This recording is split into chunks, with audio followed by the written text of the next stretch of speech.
Hi everyone, welcome back to the channel. Today you're about to get the best financial advice you'll ever hear. Whether you are on OFW working hard here in London, Dubai, Hong Kong, or you're in Manila, we know every peso or dollar or pound you send home is full of love and sacrifice. Pero minsan kahit gaano tayo kasipag, parang kulang pa rin. Today, let's fix that with 9 powerful practical money steps I learned from Morgan Housel's The Psychology of Money. This book changed my life. It changed the way I look at money, so today I want to share the lessons with you. The number one reason why people are broke is not the lack of intelligence or the lack of knowledge in investing. Doing well with money isn't about being smart. It's about how you think and act. Morgan Housel says it's ignorance, not lack of intelligence, that keeps people financially stuck. Which brings me to step number 1. Reframe your story. If your story is I'm bad with money or I don't know how to invest, we need to flip that story from I'm bad to I can. I can get good with money. I can learn the skills of saving and investing money. Because the math is very simple. Here's your income. You spend a little less and put that into savings. It's very simple. But what we tell ourselves is that we are terrible when it comes to money. And that's not because we cannot do the math. It's behavior that sometimes it's so hard to admit, but it's within our control. Here's a real-life example. Jane always believed she was terrible with finances. She avoided looking at her bank account. Don't we all do that? We don't check our bank account, and sometimes we are in denial on how much is in the account. But you see, the unknown is scarier than the truth. More than anything, checking your account regularly creates awareness to face reality. So Jane shifted her mindset and began tracking her spending. It's a simple step and realized she could control it. Within months, she was saving money. So instead of scrolling social media, have a closer look at your bank account to see where your money is going. Step 2, beware of comparison trap. We live in a world where social media constantly shows us better lives. Before we had social media, we compare ourselves with our neighbors, our colleagues, but now we compare ourselves to algorithms curated by social media. As a result, our expectations spiral. And you can get stuck chasing more and more. Jimmy Carr said it best, everybody's jealous of what they've got, but no one is jealous on how they've got it. Money is just a tool and not a yardstick for success. If we keep comparing ourselves to others, you will never win. There's always someone out there who is richer, more successful, more beautiful than you are. That's the reality. Here's an action you implement today. Write down 3 things in your life you are content with. Meron kang pag-ibig, sana all. You have friends, relationships, you're in a good health. You have a roof on your head. Anchor yourself on what matters to you, not what others or social media is showing you. You can also try and perform a comparison detox. Try no social media for 24 hours and see what happens. Step 3, treat saving as an expense. If you treat saving as an expense, you automatically move a fixed amount to savings, just like paying your rent or utilities, and make it non-negotiable. Because what are the odds that at least one of these will happen in your life? Job loss, a household emergency, economy slows down and there will be recession. Whatever it might be, what are the odds that at least one of these will happen to you? The answer is 100%. A lot of us just don't want to admit that. And when it happens, every peso you have saved is going to be more valuable than anything. Every peso you save is a piece of your future.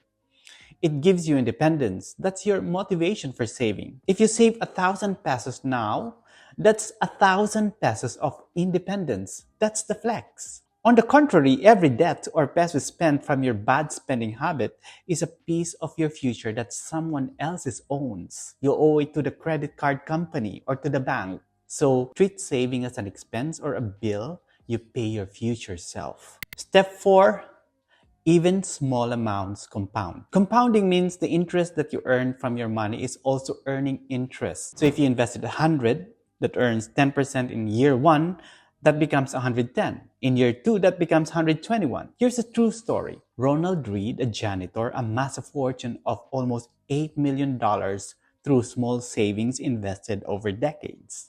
His rule, anything is better than nothing. So start with just 5 to 10% of your income. Even when you earn extra tips or you have side gigs, put that 10% aside. If you get a bonus of 2,000 pesos, immediately transfer 200 pesos to your investment account. Over 10 years, these regular small deposits compounded become very substantial. Step 5, narrow the gap between what you want and what you have. Morgan in his book says all happiness is the gap between expectations and reality. You have the life that you live now, and you have the life that you expect to live. The bigger that gap, the more miserable you feel. We have expectation of what our life should be. We rent a very nice apartment or dress up the way we should be, even though it's a level of lifestyle that we cannot afford because we compare our life with other people. This is a very common thing. We are all guilty of this. But imagine you're living in an isolated island where no one is watching. What life would you live? Would you care for status or just utilize what you have in the island and just live a happier life?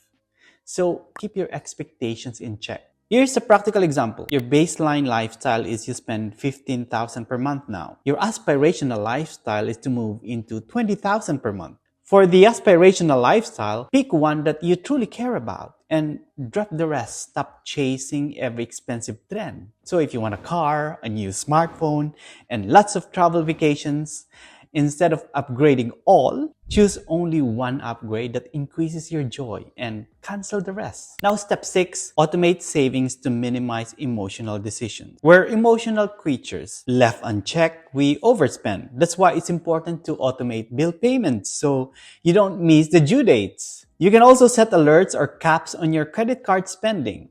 And here's why automation works. Automation removes willpower and emotion. By automating transfers to your investment account, you remove the temptation to spend first and save what's left. Automation builds consistency and ensures you save regularly. Automation reduces decision fatigue. You no longer have to decide each month how much to save. It happens automatically, freeing mental energy for more important decisions. Automation also helps you reach goals faster. You stay on track for goals like emergency fund, travel fund, retirement fund without constantly monitoring. And lastly, automation supports long-term investing. Automated investments benefit from dollar cost averaging, meaning you buy more when the prices are low or less when the prices are high, reducing the risk of your investments over time. Which brings me to step 7. Invest in simple, boring things. Simple investments like MP2, cooperatives, or index funds that tracks the market. These are basic, diversified, and low cost. Fun fact, an average investor who is consistent for 15-20 years can beat the top 1% investors who tries to outsmart the market. Consistency beats outsmarting the market, and the simpler your investments, the higher the odds or the chances that you can keep it for longer. For example, Emma invests 1,000 pesos a month into a UITF that tracks the S&P 500. She doesn't touch it for 10 years. Meanwhile, market growth compounds behind the scene. Consistent investing is easily achieved if your investments are simple and boring. Now, step 8, accept volatility. Investing is not a straight line. There will be dips, crashes, volatility. That's the cost of entry. Even investments like MP2, there will be years where dividends are lower and years where dividends are higher. Before investing, particularly in the stock market, mentally prepare for downturns. Remind yourself that